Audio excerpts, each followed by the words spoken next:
ભર ચોમાસે જાણે પાણીની તંગી હોય તેમ ગારિયાધારના 4 સ્ટોલ પર કામ કરતા કારીગરે ગટરના પાણીથી વાસણો સાફ કર્યા। આટલી મોટી ચા હોટલ ચલાવતા હોવા છતાં કોઈ પણ પ્રકારની વાસણ ધોવાની વ્યવસ્થા નહીં।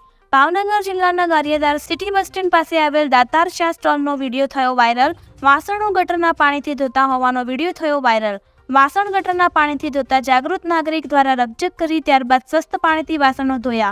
વાયરલ વિડીયોમાં તો આ લોકોની કરતૂત પકડાઈ ન હતી, પરંતુ પાપ પીપળે ચડીને પુકારતું હોય તેમ તેમના જ વાયરલ કરેલ સીસીટીવીમાં પોતાનું પાપ ઝડપાઈ ગયું। સીસીટીવી દ્રશ્યોમાં જ રીતે જોઈ શકો છો કે ગટરના પાણીથી ચમચો ભરી ભરીને તપેલા સાફ કરી રહેલા આ માણસને એક વ્યક્તિ દ્વારા ગટરના પાણીથી કેમ વાસણો ધોવો છો તેમ કહેવા બાદ પીવાના પાણીથી વાસણો સાફ કરવા માંડ્યા। ત્યારે શું ગારિયાધાર તંત્રની નજર આના પર નહીં હોય? લોકોના આરોગ્ય સાથે ચેડા કરનાર આવા લોકો પર કાયદેસરની કાર્યવાહી થશે કે કેમ તે જોવું રહ્યું। રિપોર્ટર વિપુલ બલિયા, ભાવનગર। તો ભાઈઓ, મારું નામ દેહુરભાઈ કાનાભાઈ પરમાર, ગામ માંડવી, તાલુકો ગારિયાધાર, જિલ્લો ભાવનગર। હું છું દેવી પૂજક સમાજના ભાવનગર જિલ્લાના ઉપપ્રમુખ। તો ભાઈ, કાલે મેં ગારિયાધારમાં જે વિડીયો બનાવ્યો જે સાની હોટલનો ગટરબારાનો, એમાં બધાના ફોન આવે કે દેહુરભાઈ હકીકત શું છે એ અમને બધા જણાવો। તો આ વિડીયોના માધ્યમથી હું તમને જણાવું છું। કાલે હું ના સાતો રોજે રોજ પીતો હતો, પણ હું કાલે ગયો ત્યારે મેં જોયું તો મારો ભાઈ એની યારે બાંધતો હતો, હું તો થોડોક આઘો દુકાને હતો, એ ભાઈ એના વાસણ ધોતા હતા। તો હું ગયો, મેં કીધું શું થયું? મેં કીધું કે આ જો ને ભાઈ કે આ ગટરના પાણીએ વાસણ ધોવે છે। તો મેં એને કીધું કે ભાઈ આવું હું લેવા તું ધોવે છે એમ। તો એને મને આડીવળી ઝીણી ઝીણી વાતો કહી દીધી કે તો અમારે પાણી નથી એટલે આવું બધું છે એમ। પછી મેં કીધું કાંઈ નહીં, એને મગજ થોડોક ડીમ લાગ્યો એટલે મેં ઓલા એના શેઠને કીધું ભાઈ આને કહો ને આવા પાણીએ હું લેવા ધોવે છે આ પાણી એ ગટરના પાણી એમ।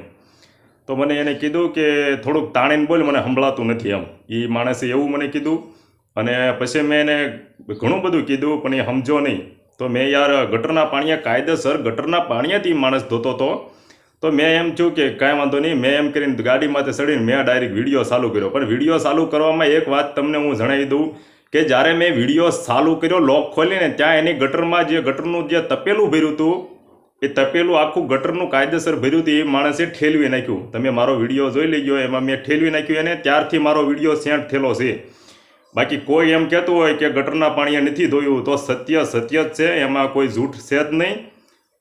હું 33 કરોડ દેવતાના સોગન ખાઈને વાત કરું કે મેં મારી સગી નજરે મેં જોયું કે ગટરના પાણીએ એ વ્યક્તિ પાણીએ ધોતો તો વાસણ અને ધોતો તો એમાં કોઈ શંખાન શાન છે જ નહીં। બાકી આને મારે એટલી જ માંગ છે, દરેક હિન્દુ ભાઈનો દરેકને મારે એટલી જ માંગ છે કે આવું બીજી વાર કરે નહીં, એવી કડકમાં કડક એને સજા મળે, એટલું જ હું કહું છું। તો જય શ્રી રામ, જય માતાજી। તમારું પૂરું નામ બોલો। મારું નામ સુરેશભાઈ ચંદુભાઈ વાઘેલા છે, હું સૌરાષ્ટ્ર ઝોનનો પ્રમુખ છું।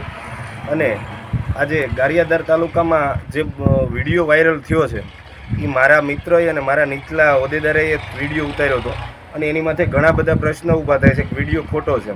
વિડીયો સત્ય છે, કેમેરાને વિડીયોમાં પણ ડોયે કરીને જે ચમચે પાણી ગટરનાથી તપેલામાં નાખે છે એ સત્ય છે અને આની માથે કાયદેસર પગલાં લેવા જોઈએ એવી અમારી માંગણી છે। કારણ કે આ રોગચાળો ફેલાવાનું કામ જે છે એને રૂકાવવું જોઈએ। આની લીધે અત્યારે અધમમાં અધમ રોગચાળો ચાલે છે અને એમાં રોગચાળાનું કામ આ ભાઈ કરે છે, એટલે આની માટે કાયદેસર પગલાં ગારિયાધાર કલેક્ટર શ્રી લે એવી અમારી માંગણી છે તમામની।